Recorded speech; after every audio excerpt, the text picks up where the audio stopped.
Hello everyone and welcome back to the Dungeon Learner's Guide. This week we've got another Commander's Guild deck tech. This is deck number 184 and it's titled You've Yee'd Your Last Haw. And if you haven't seen the show before, what we're doing is randomly selecting a card from scryfall.com or from among suggested cards, working with a budget of $100 or less and building a commander deck for Magic the Gathering around a theme of the chosen card. So this week our random card is a little bit special because this is actually chosen in collaboration with McKG3 on Twitch. You may have seen him before on this channel. He is also known as Mike. He'll actually show up later in our gameplay section as well. And he opened up a collector booster box of Outlaws of Thunder Junction, and we decided that a specific pack that he opened would have one card in it that we would build around. And so we were lucky enough that when he was opening it, the card and the pack that we got was Ornery Tumblewagg. And Ornery Tumblewagg is 2 and a green for a 2/2 Brushwagg mount. It says at the beginning of combat on your turn, put a +1/+1 counter on target creature. Whenever Ornery Tumblewagg attacks while saddled, double the number of +1/+1 counters on target creature, and it has saddle 2. So there were a couple of different ways we could go with this deck. Originally, I wanted to try building a Brushwagg deck, but there's only 3 Brushwaggs in all of Magic, so it's not exactly an easy thing to do. So instead, I decided we're going to add a color, we're going to have a very specific commander, and we are going to be playing a Mounts deck today with Miriam Herd Whisperer. So Miriam is a green and a white for a 3/2 legendary creature human druid. As long as it's your turn, mounts and vehicles you control have hexproof, and whenever a mount or vehicle you control attacks, put a +1/+1 counter on it. So I feel like this works pretty well with the Tumblewagg because we're putting +1/+1 counters on things, we have a bunch of mounts, we can saddle things, and we can kind of play around with some synergies between the two cards. So with that being said, let's take a look at some of our themes for this deck and pick apart what exactly we're trying to do. So our very first theme, as I've kind of already mentioned, is going to be mounts. We want to have the Outlaws of Thunder Junction mechanic that allows us to tap our creatures to saddle another creature. And a good example of that is Seraphic Steed, which is a green and a white for a 2/2 unicorn mount. It's got first strike and lifelink, and whenever it attacks while saddled, create a 3/3 white angel creature token with flying, and it has saddle for 4. And what saddle essentially means is we can tap any number of other creatures with total power 4 or more, and the mount officially becomes saddled, but we can only do that as a sorcery. So in addition to our mounts, we're also going to be playing into Miriam's other ability, which is giving mounts and vehicles hexproof by using our second theme of vehicles. And these are a bunch of artifacts that also care about tapping creatures. In this case, we have Flywheel Racer, which is 2 mana for a 3/2 vehicle. It's got vigilance, it can tap to add 1 mana of any color, but we can only activate that if it's a creature, and it has crew for 1. So essentially crew is the vehicle version of saddle, but the nice thing is we can crew a vehicle at any time. Even at instant speed, we do not have to do it at sorcery speed like we do with our mounts, so we get to play around with some instant speed shenanigans in that case.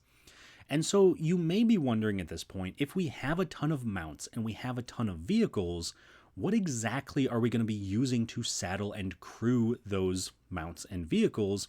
And that is where theme number 3 comes in, which is creatures that want to be tapped. So a good example of that is Stony Brook Schoolmaster, which is 2 and a white for a 1/2 Merfolk Wizard. Whenever it becomes tapped, you may put a 1/1 blue Merfolk Wizard creature token into play. So essentially we can use creatures like this to tap to crew our vehicles, we can use them to saddle our mounts, and this is going to give us additional value from both the mounts and vehicles while also giving us value from the creatures that are tapping. So hopefully in this way we can kind of outvalue our opponents and push ourselves toward a bit of a victory, usually through combat. So with all of that being said, those are all of our themes. The next thing I want to do for this deck tech is take a look at some key cards. These are cards that are big value pieces or win conditions, and in some cases are kind of like the most important cards in the entire deck. So the very first card I want to talk about is going to be Kutzil Malamet Exemplar. And Kutzil is 1 green-white for a 3/3 legendary creature cat warrior. Your opponents can't cast spells during your turn, and whenever one or more creatures you control with power greater than its base power deals combat damage to a player, draw a card. So this is very important for a couple of different reasons. Number one is, yeah, Miriam gives our creatures hexproof on our turn, but Kutzil prevents our opponents from casting any spells. That means we can't get hit with any exile effects, we can't get hit with an Aetherize or a Cyclonic Rift. This completely protects us, giving us the ability to attack and know that there's nothing our opponents can do. Additionally, it also is a huge card draw engine in this deck because Miriam is putting +1/+1 counters on all of our mounts and vehicles, so Kutzil is almost always going to be drawing us a card every single time we're in combat, which is going to be very efficient and very effective as we go throughout the game because we want to keep putting creatures into play, we want to keep casting spells, and if we're drawing at least one additional card every single turn, we can make sure to keep the pressure on our opponents. But that is only key card number 1.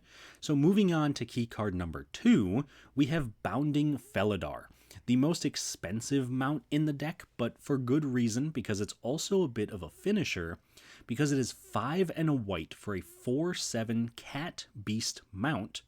Whenever it attacks while saddled, put a +1/+1 counter on each other creature you control. You gain 1 life for each of those creatures, and it has saddle for 2. So essentially, if we have 5 creatures we attack with Bounding Felidar, we get to put a +1/+1 counter on every single creature we control. We get to gain 5 life. We do not have to be attacking with all of those creatures. We just have to attack with the Felidar. And it's each other creature, so it itself won't get a +1/+1 counter, but hopefully Miriam will be there to give it a +1/+1 counter.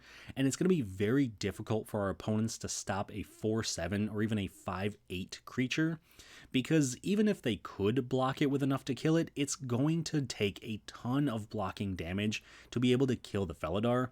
And we can just keep growing our creatures turn after turn, we can keep gaining life, we can keep putting pressure on our opponents. So Bounding Felidar really is the best mount in the entire deck. And yes, it's expensive at 6 mana, but typically by the time it's in play and we get it going for a couple of turns, it's very difficult for us to lose the game. And then finally, we have our last key card, which is going to be Mobile Homestead. So Mobile Homestead is 2 mana for a 3/3 vehicle. It has haste as long as you control a mount, and whenever it attacks, look at the top card of your library. If it's a land card, you may put it onto the battlefield tapped, and it crews for 2. So this doesn't seem very extraordinary at first glance, but when you start to think about the fact that this could potentially ramp us a land every single turn, as early as turn 2, if we somehow manage to get a mount on turn 1, give it haste and crew it, which is incredibly unlikely, but not impossible, that means we can get off to a huge, fast start, get everything going really quickly, start ramping, start doing damage, get our game plan moving, and put us in a position where we're probably able to put the rest of our opponents kind of on the back foot. And because it's a vehicle, we can make sure that even if someone wipes the board, there's a good chance they're destroying all creatures and not all artifacts. So Mobile Homestead will still be around. We can just drop another mount the next turn or something else, crew it, attack, and just keep doing what we want to be doing. So Mobile Homestead is perfect for this deck and perfect for what we want to be doing, and I think it definitely deserves a spot in our key cards section. So moving on from our key cards though, we're going to start to take a look at some cool interactions in the deck. And these are cards that synergize incredibly well with each other, and in some cases can be value engines or win conditions all on their own, but in most cases are just kind of fun cards that I want to highlight. So the very first pair of cards I want to talk about is going to be between Fortune Loyal Steed and Far Haven Elf. So Fortune is 2 and a white for a 2/4 legendary creature beast mount. When it enters the battlefield, scry 2, and whenever it attacks while saddled, at the end of combat, exile it and up to 1 creature that saddled it this turn. then return those cards to the battlefield under their owner's control, and it has Saddle for 1. So, since it has Saddle for 1, we can use Farhaven Elf to saddle it, which is a 2 and a green for a 1/1 Elf Druid. When it enters the battlefield, you may search your library for a basic land card, put it onto the battlefield tapped, then shuffle. Essentially, what this is going to allow us to do is play Farhaven Elf, get a basic land, use it to crew Fortune. Fortune's going to attack. At the end of combat, we're going to exile it and the Farhaven Elf. They're both going to re-enter under our control, letting us scry 2 with Fortune and get another land with Farhaven Elf.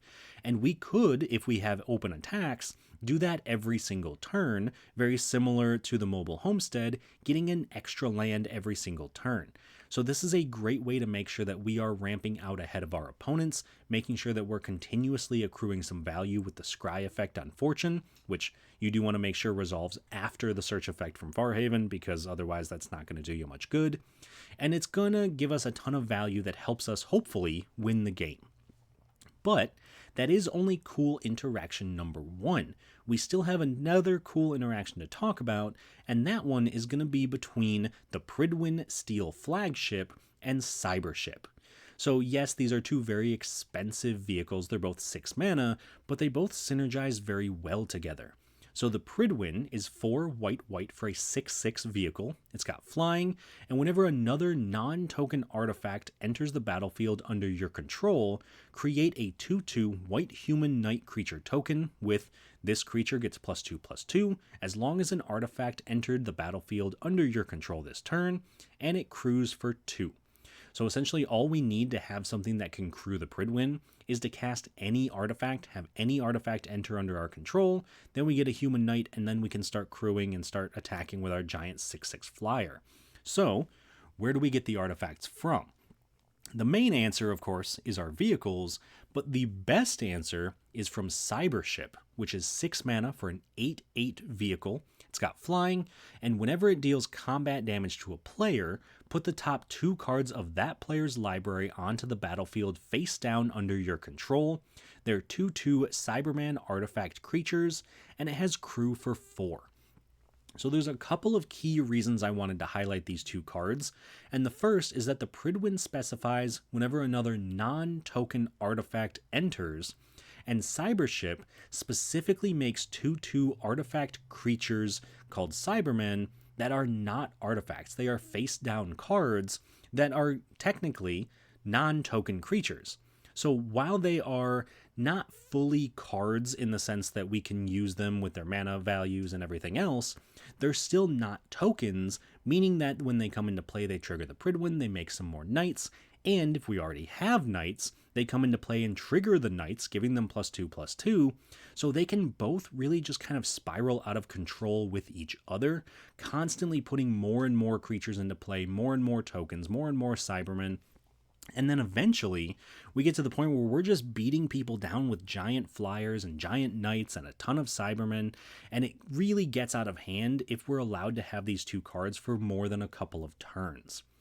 But before I ramble on too much about that, we do have to move on from our cool interactions and start talking about the budget of the deck. So, as I mentioned earlier, our budget is $100 or less, and this week our deck actually came in at $25.28, so only about a quarter of the total budget limit. And the most expensive card in the entire deck is Nautiloid Ship at $5.97. So Nautiloid Ship is 4 mana for a 5/5 vehicle. It's got flying. When it enters the battlefield, exile target player's graveyard, and whenever it deals combat damage to a player, you may put a creature card exiled with Nautiloid Ship onto the battlefield under your control, and it has crew for 3.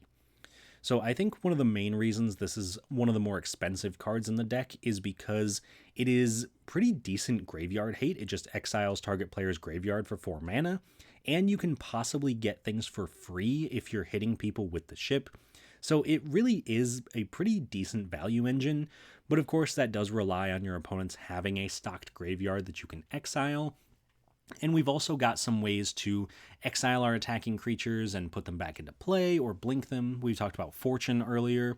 So there are ways we can reset it, but for the most part, it's just kind of another vehicle that also doubles as graveyard hate. So if you do need to trim it for budget purposes, there are a ton of other vehicles that did not quite make the cut that I think would still be very good in the deck and be significantly cheaper. On the other hand, if you're looking for a card to put into the deck that's a little outside of our budget range, plus of course a card to replace it with, then I do have a suggestion for you there as well. So if you do put this deck together and you want to, say, increase the power a little bit, then I would recommend putting in Innkeeper's Talent and taking out Steer Clear. So Innkeeper's Talent is 1 and a green for an enchantment class. So at level 1, at the beginning of combat on your turn, put a +1/+1 counter on target creature you control, very similar to Ornery Tumblewagg's ability. At level 2, it becomes permanents you control with counters on them have Ward 1, which is incredibly useful because we do intend on putting counters on most, if not all, of our creatures. And at level 3, if you would put 1 or more counters on a permanent or player, put twice that many of each of those kinds of counters on that permanent or player instead. So again, doubling up on our counters means that we can start knocking our opponents out twice as fast. We're doubling up on the Tumblewagg counters, the Innkeeper's counters, the Miriam counters, and anything else in the deck that may deal with counters, plus giving everything Ward 1.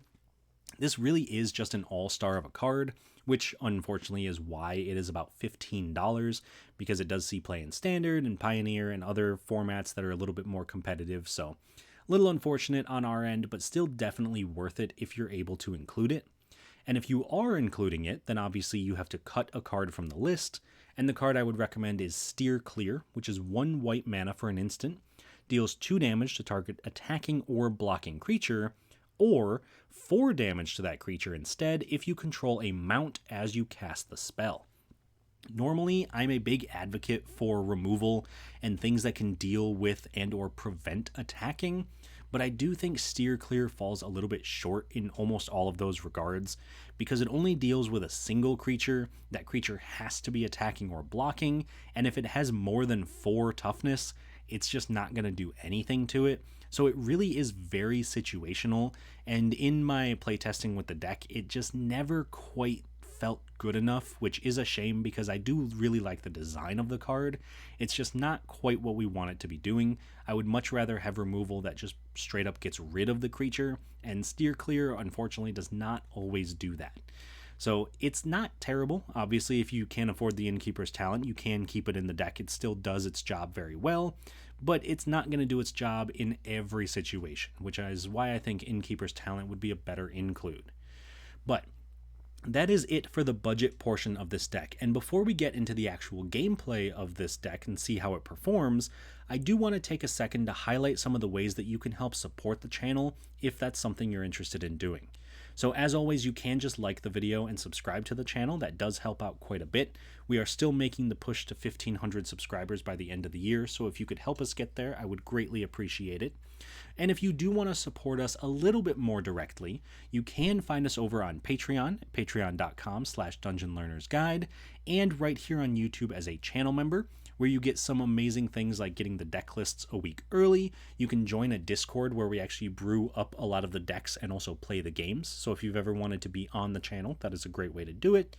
You get unedited gameplay videos. You get a random card sent to you every single month. And then, of course, the guarantee from me that any cards you suggest will be turned into videos for the channel eventually. It might take me a little bit, but I will get to them. So if you want to join the amazing people listed below, such as William Swiftfoot, Doodle, Eric Way, Jeff Winger, Jeffrey Boos, Salty and Sunshine, Tyler Esme, Sven Van Nimwegen, Paddywhack, Keegan Tawney, and Jakar, then check us out on either Patreon or right here on YouTube. But with all of that being said, I think I've rambled on enough, so let's get into our game for the week. So as I mentioned earlier, we are being joined by Mike for this game. I figured it was only fair since he was the one who gave us the card of the week. And so, alongside Mike, we have 2 other opponents showing up, and once again, kind of like last week, we have a very full command zone for this game. We've got 2 sets of partners, and then 2 solo cards. So starting off, we have Doodle, who is playing the Second Doctor and Vissler Turlo. We have Mike playing Vile Smasher the Fierce and Sengir the Dark Baron, and we have Cow playing Sauron the Dark Lord. So let's start with the Second Doctor and Vissler deck for Doodle. This is essentially a deck that wants to draw, well, itself a ton of cards, but it also wants to draw its opponents a ton of cards.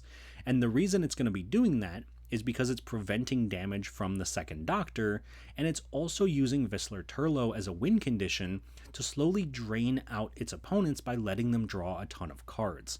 So this is a deck that I've played against before, and it is very powerful. Every time the Second Doctor shows up in a game, the game kind of warps to revolve around him, which I think is very interesting because it doesn't seem very offensive on the surface. It seems kind of normal, but once the game gets going, it's just all about who's drawing cards, who's not drawing cards, who can attack, who can't, and it really does change the course of the game. So I do think out of all the decks at the table, that is probably the one that I'm the most concerned about, and that's probably just because I've lost to it before. Moving on to Mike's deck with Vial Smasher and Sengir. This is a Rakdos vampire deck that wants to use Vial Smasher kind of just for the colors, but also as a random damage generator, and then Sengir as the giant vampire finisher, and then a ton of other vampire typal synergies thrown in that can just do some damage, drain his opponents, and put a ton of bodies into play. This deck has shown up on the channel a couple of times. It's always a ton of fun, and I think it's super cool to see some of the shenanigans that Rakdos vampires can get up to, because a lot of times when you see vampires, they tend to be Orzhov or Mardu and involve white in there some ways, so it's cool to see that without white and just using black and red. And then, of course, moving to our final opponent for this game, we have AngryCow playing Sauron. This is not 100% a Lord of the Rings deck, but he did try his best to make it as Lord of the Rings as possible. So he has a ton of amass stuff, he's got a ton of ring tempting cards, and he even has some cards that are magic cards that have the Lord of the Rings treatment, so they are kind of the out-of-universe version of magic cards, which is super, super cool. So I'm very excited for this one. I love seeing the Lord of the Rings cards. I think they're very flavorful, and it's one of my personal favorite IPs that Magic has used. So very excited for that one. I hope you all are as well. But let me know down in the comments which deck you think is going to come out on top. Get those predictions in now. And like I said, I hope you enjoy the game. I'm sure I certainly will. And I will talk to you all once it's done. At the start of the game, I go first, followed by Doodle, Mike, and then Cow. On my first turn, I play a Plains. Doodle plays a Rafine's Tower. Mike plays a Path of Ancestry. Cow plays a Shire Terrace and casts Shadow Spear. I play a Forest and cast Intrepid Stablemaster, which can tap for a mana or tap for 2 mana, but only to cast vehicles or mounts. Doodle plays a Plains and casts Wishclaw Talisman. Mike plays a Swamp. Cow plays a Sunken Hollow. I play a Forest and cast Kutzil Malamet Exemplar, preventing my opponents from casting spells on my turn, and also letting me draw a card whenever one or more creatures I control with power greater than their base power deal combat damage to a player. Then I cast Guardian Gladewalker, which puts a +1/+1 counter on itself when it enters. Doodle plays an Island, casts a Soul Ring, then casts his commander, the Second Doctor, giving each player no maximum hand size, and letting each player draw a card in his end step, but for each opponent that does, he gains protection from that player until his next turn. At the end of turn, each player chooses to draw a card with the Second Doctor, giving Doodle protection from each other player until his next turn. Also at the end of turn, Mike cycles a Canyon Slough. On Mike's turn, he plays a Dragonskull Summit and casts his commander, Vial Smasher the Fierce, doing damage to a random opponent equal to the mana value of the first spell he casts each turn. Cow plays a Foreboding Ruins. I play a Forest and cast my commander, Miriam Herd Whisperer, giving my mounts and vehicles hexproof on my turn, and also putting a +1/+1 counter on my mounts and vehicles when they attack. I then attack Cow for 3 with Kutzil, and attack Mike with the Gladewalker, putting a +1/+1 counter on it since it's a mount, hitting him for 3 and drawing a card. In my second main phase, I cast Farseek, searching my library for a Plains, putting it into play tapped. Then I also cast Unlicensed Hearse, which can tap to exile 2 cards from a graveyard. On Doodle's turn, he plays a Plains and casts Azorius Signet before activating Wishclaw Talisman, tapping it, removing a counter from it, and giving control of it to Mike so that he can search his library for a card and put it into his hand. Once that resolves, Doodle casts Trouble in Pairs, letting him draw a card whenever an opponent attacks him with 2 or more creatures, draws their second card each turn, or casts their second spell each turn. Then, in Doodle's end step, each player draws a card with the second Doctor. Mike plays a Phyrexian Tower and activates the Wishclaw Talisman, tapping it, removing a counter from it, and returning it to Doodle so that he can search his library for a card and put it into his hand. In response, Cow sacrifices his Shire Terrace to search his library for a basic land, putting it into play tapped. Then on Cow's turn, he plays a Frostboil Snarl and casts Bilbo Retired Burglar, being tempted by the ring when he enters, letting Cow make Bilbo his ring bearer. At the end of turn, I tap Unlicensed Hearse to exile Canyon Slough from Mike's graveyard. On my turn, I play a Scavenger Grounds and cast Coveted Jewel, drawing 3 cards and giving control of it to any player that attacks me and isn't blocked. This also triggers Trouble in Pairs, letting Doodle draw a card.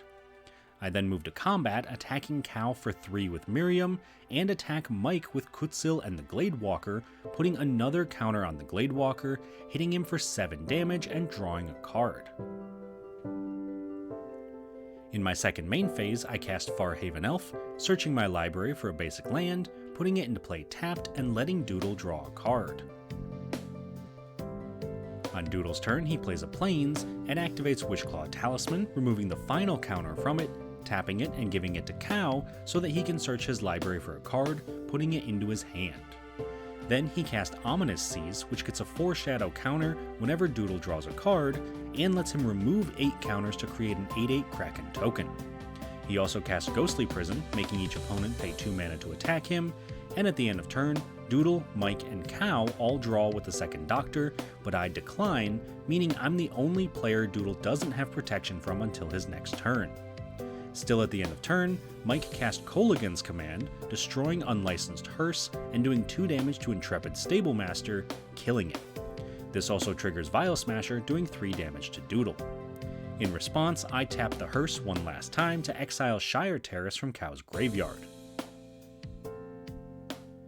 On Mike's turn, he plays a Mountain and casts Blasphemous Act, doing 13 damage to each creature, wiping the board and doing 9 damage to Cow with Vial Smasher.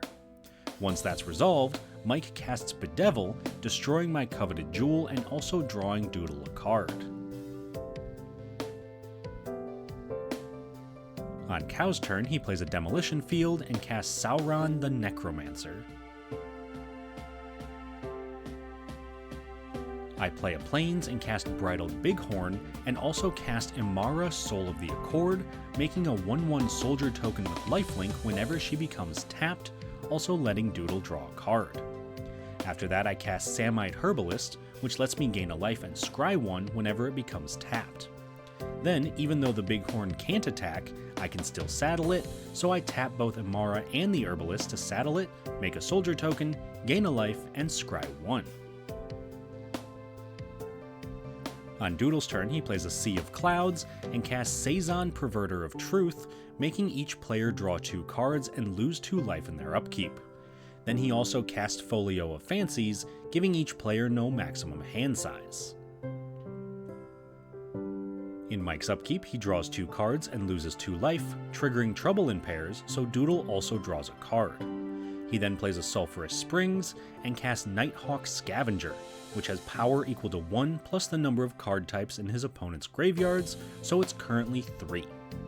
Then he casts Stromkirk Captain, giving his other vampires +1/+1 in first strike, letting Doodle draw another card.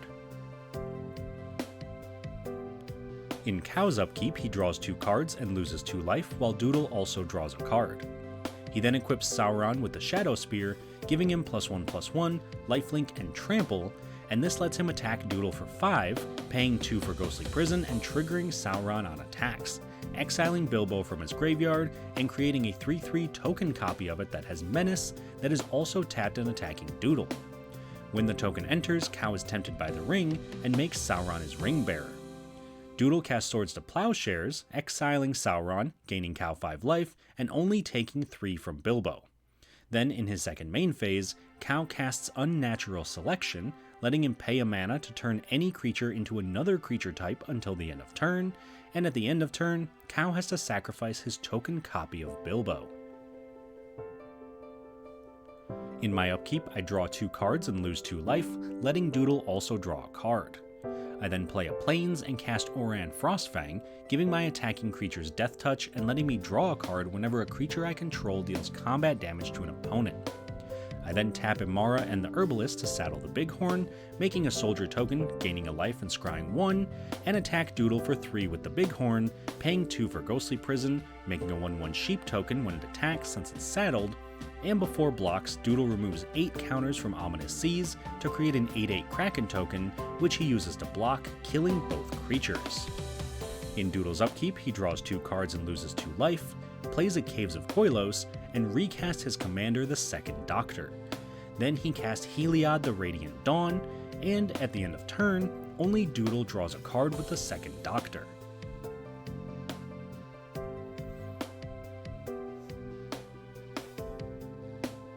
In Mike's upkeep, he draws 2 cards and loses 2 life, also letting Doodle draw a card. He then plays a Swamp and casts Agadeem's Awakening for X equals 4, letting him return a creature of each mana value equal to 4 or less from his graveyard to the battlefield. This has him returning Vial Smasher and Midnight Arsonist to the battlefield, and when the Arsonist enters, he destroys 3 artifacts since he controls 3 vampires, destroying Folio of Fancies, Shadow Spear, and Witchclaw Talisman. In Cow's upkeep, he draws 2 cards and loses 2 life, and Doodle draws a card. Then he plays a Rogue's Passage, casts a Soul Ring, and casts his commander Sauron the Dark Lord, letting him amass Orcs 1 whenever an opponent casts a spell, letting him be tempted by the ring whenever an Orc he controls deals combat damage to an opponent, and letting him discard his hand and draw 4 cards whenever he's tempted by the ring. Since this is his second spell for the turn, Doodle also gets to draw a card. Once that's resolved, he casts Moria Marauder, which lets him exile the top card of his library whenever a goblin or orc he controls deals combat damage to an opponent, letting him cast it until the end of turn. In my upkeep, I draw 2 cards, lose 2 cards, and Doodle draws a card. Then I attack Doodle for 2 with my 2 soldiers, paying 4 for Ghostly Prison, letting Doodle draw a card. Before damage, Doodle removes 8 counters from Ominous Seas to make a Kraken, using it and the Second Doctor to block my soldiers, killing all 4 creatures while I gain 2 life. In my second main phase, I cast Congregation Griff, Cow amasses Orcs 1, then I also cast Wily Duke, Atene Hero, letting me draw a card and gain a life whenever they become tapped. This has Cow amass Orcs again, while Doodle draws another card. Finally, I use Wily, the Herbalist, and Imara to saddle the Congregation Griff, letting me make another soldier, gain 2 life, scry 1, and draw a card. In Doodle's upkeep, he draws 2 cards and loses 2 life, then transforms Heliod into Heliod the Warped Eclipse, letting him cast his spells as though they had flash, and making his spells cost 1 less to cast for each card his opponents have drawn this turn. After that, he casts Minds Aglow, paying 1 additional mana so each player draws a card. This lets him cast both Talisman of Progress and Arcane Signet for free thanks to Heliod. Then he casts the One Ring, giving himself protection from his opponents until his next turn, and letting him tap it to put a burden counter on it and draw cards equal to the number of burden counters on it. After that, he casts Whispering Madness, making each player discard their hands and draw cards equal to the greatest number of cards discarded this way, which is 18 since Doodle has 18 cards in hand. He also ciphers it onto Heliod, and once that's resolved, he casts Felwar Stone, Teferi's Puzzle Box, and Psychosis Crawler. Notably, the Crawler does a damage to each opponent every time Doodle draws a card. He also casts Smothering Tithe, letting him make a treasure token whenever an opponent draws a card, unless that opponent pays 2. At this point, Doodle is able to cast the memory in his graveyard to make us all shuffle our hands and graveyards into our libraries and draw 7 cards. Since this will make Doodle 21 treasures with Smothering Tithe, and do 7 damage to each of us, even more with the Ogre Spore Masters in his hand, we all agree to concede rather than make Doodle play it out, winning Doodle the game. Alright, so that was a sweet game. Definitely a lot going on. I know that throughout the course of the game, Cow got a little frustrated because we all kind of fed into what Doodle was doing. We kind of let him continue his game plan and not do too much to stop him, which I know can be a little bit difficult because he's putting up things like Ghostly Prison and preventing people from attacking him and getting protection with the One Ring and stuff like that. But it really did start to feel like a 3v1, the three of us kind of trying to take out Doodle, and we just could not find a way to really do it. So Doodle's deck really did put in a ton of effort and did exactly what it wanted to do. And I do think the MVP of the entire game was Trouble in Pairs.